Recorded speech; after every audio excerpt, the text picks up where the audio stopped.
దయచేసి గమనించండి, మనలో చాలామంది పాపము చేయరు, కొన్ని పాపాలు చేయరు. దొంగతనం కావచ్చు, అన్యాయంగా సంపాదించడం కావచ్చు, అమ్మాయిలతో తిరగడం కావచ్చు, వ్యభిచారం చేయటం కావచ్చు, ఇంకేమైతే ఉన్నాయో కొన్ని మీరు చేయరు, లేక మనం చెయ్యం.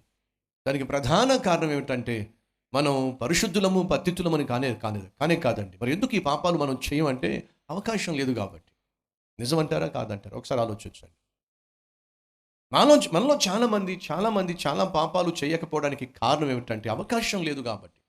అవకాశం రాలేదు కాబట్టి. ఆ పాపము చేసే అవకాశము రాలేదు. అదే పాపం ఎవడైనా చేస్తూ ఉంటే వాడిని చూసి ఒక విధంగా అసూయ పడుతూ ఉంటాం.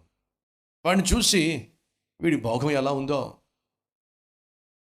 వీడిని చూడండి ఎలా తిరుగుతున్నాడో, ఎలా సుఖపడుతున్నాడో, ఎలా సంతోషపడుతున్నాడో అని వాడిని వీడిని చూసి మనం ఒక ఒక విధంగా విమర్శిస్తూ ఉంటాం. కానీ దానికి ప్రధాన కారణం ఏమిటంటే వాడిలాగా జీవించే అవకాశం నీకు రాలేదు కాబట్టి. నీవు పరిశుద్ధతగా కలిగి జీవించాలి. రెండోది ప్రార్థనాపరుడువై జీవించాలి. మూడోది పౌరుషము కలిగి జీవించాలి. ఫలితము ఎటువంటి శక్తినైనా, వ్యక్తినైనా, పరిస్థితినైనా ఎదిరించగలవు, జయించగలవు.